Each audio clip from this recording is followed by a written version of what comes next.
Bonjour et bienvenue sur la chaîne L'anglais c'est cool. Aujourd'hui c'est le deuxième épisode sur les modos et on va parler de la volonté du sujet.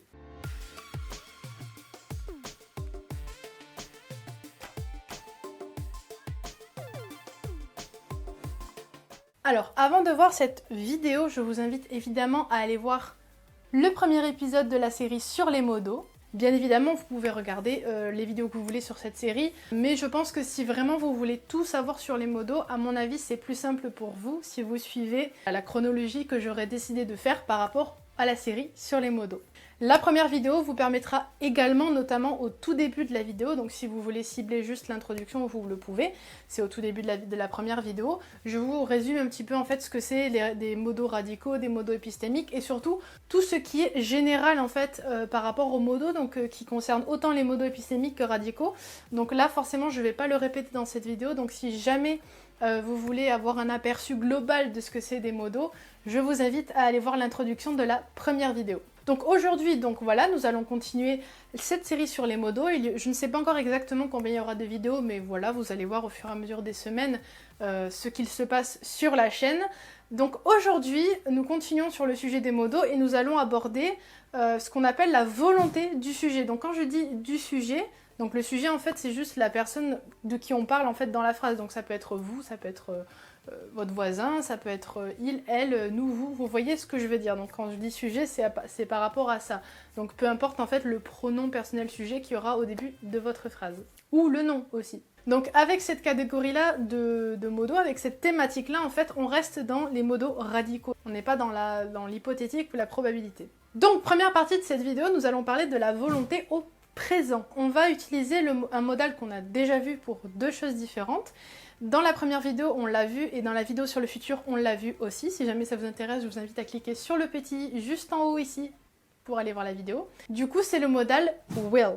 Donc, avec le modal will, quand on parle de volonté, on le retrouve surtout à la forme interrogative. Donc, à la forme interrogative, vous allez mettre le modal au début de votre question. Ensuite, vous allez mettre le pronom, donc généralement, ça sera you, vu que c'est une question. Et ensuite, vous aurez votre verbe à l'infinitif, comme on a vu la dernière fois. Donc, par exemple, je pourrais très bien demander à mon ami « Will you go to the beach ?» Voilà, donc là, je demande à un ou une amie s'il a envie d'aller à la plage. Quand vous allez le traduire, ça va être avec le verbe « vouloir » en français. Et on retrouve également le « will » pour la volonté dans les formes négatives. Donc là, vous allez avoir le « will not » pour la forme pleine, où vous aurez le want pour la forme contractée. Donc regardez bien l'orthographe de want, vous voyez qu'il y a une grosse contraction et la négation est, je dirais, quelque part irrégulière parce que du coup, très souvent dans les formes contractées de la négation, on rajoute, vous savez, le N apostrophe T. Là, on n'a pas seulement fait ça, on a vraiment changé presque de mots. Donc voilà, faites bien attention pour la négation. Si c'est un peu trop compliqué pour vous, vous embêtez pas, mettez la forme pleine, ça dérange pas du tout, c'est juste que les formes contractées, je vous les mets à chaque fois parce que dans le langage courant et oral, c'est ce qui revient le plus souvent en fait. Donc quand vous allez aller dans un pays anglophone, vous allez très rarement entendre des formes pleines à l'oral. Donc je pourrais très bien vous dire en forme négative « She will not watch this film » ou « She won't watch this film ». Donc elle ne veut pas regarder ce film. En forme contractée, si vous voulez traduire ça en français de manière un peu plus relâchée, on dirait « elle veut pas » plutôt que de « elle ne veut pas ». Si ça peut vous aider à la traduction, trouver un équivalent français, voilà à peu près ce que ça donnerait. Alors, la volonté, évidemment, on l'attribue surtout aux êtres humains. On peut aussi la donner en fait à des objets. Donc, on le retrouvera un petit peu moins souvent avec des objets, mais ça arrive. Mais du coup, si on l'attribue à un objet, il y aura ce qu'on appelle une sorte de personnification. Une personnification, notamment en littérature, mais même en linguistique, ça marche aussi, c'est le même terme. C'est quand vous attribuez des caractéristiques humaines, en fait, en quelque sorte, à un objet ou un animal, par exemple. Donc, je pourrais très bien vous dire « My car will not start » ou « My car won't start ». Donc, ma voiture refuse de démarrer. Alors, je voulais revenir sur un petit point, notamment de traduction avec le will de volonté à la forme interrogative et à la forme négative. Donc, à la forme interrogative, vous pouvez très bien dire juste « veux-tu me passer, veux-tu faire ci, veux-tu faire ça ?» Enfin voilà, avec la phrase comme je vous l'ai donnée. Mais si on veut avoir ce côté un poil plus relâché, vous savez que les questions en français, surtout à l'oral, on fait rarement l'inversion du verbe et du sujet, ce qui est tout le temps le cas par contre en anglais. Ça peut arriver qu'il n'y ait pas l'inversion de fait, mais ça reste quand même beaucoup plus fréquent même à l'oral en anglais, alors qu'en français, on est un peu plus relâché là-dessus. Du coup, quand vous avez ce modal-là, will, le will de volonté, dans une question, si on reprend un nouvel exemple avec ce que je vous ai dit, si par exemple vous demandez à quelqu'un « Will you pass me your plate, please ?» vous pourrez très bien le traduire par « Tu veux bien me passer ton assiette, s'il te plaît ?» Donc en fait, vous voyez qu'on a rajouté le bien après le verbe vouloir et qu'on n'a pas fait forcément l'inversion. Après, ça c'est libre à vous. Mais sachez que quand on a will comme ça, c'est pas mal de rajouter le bien parce que ça différencie un petit peu avec les autres formes aussi avec lesquelles on peut exprimer la volonté, parce qu'il n'y a pas que will, hein.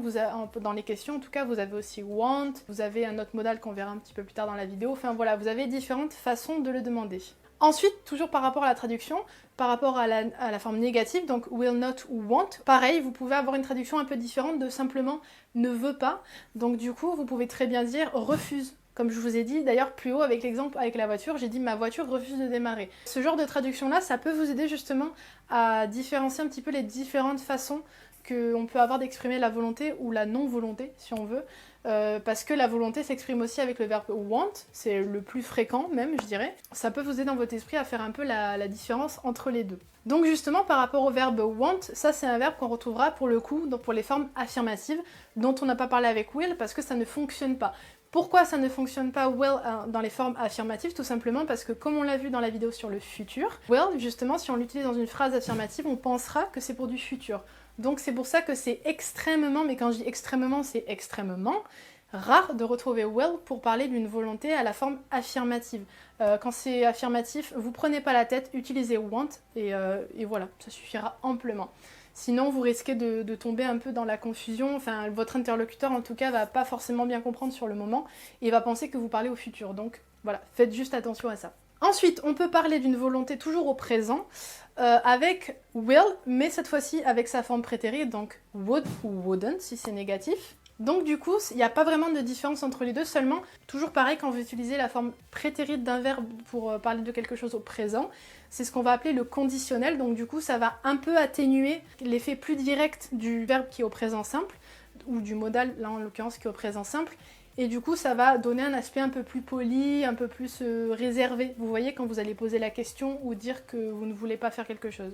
Donc si on reprend la phrase avec « Veux-tu bien me passer ton assiette s'il te plaît ?», on pourrait très bien dire « Would you pass me your plate, please ?»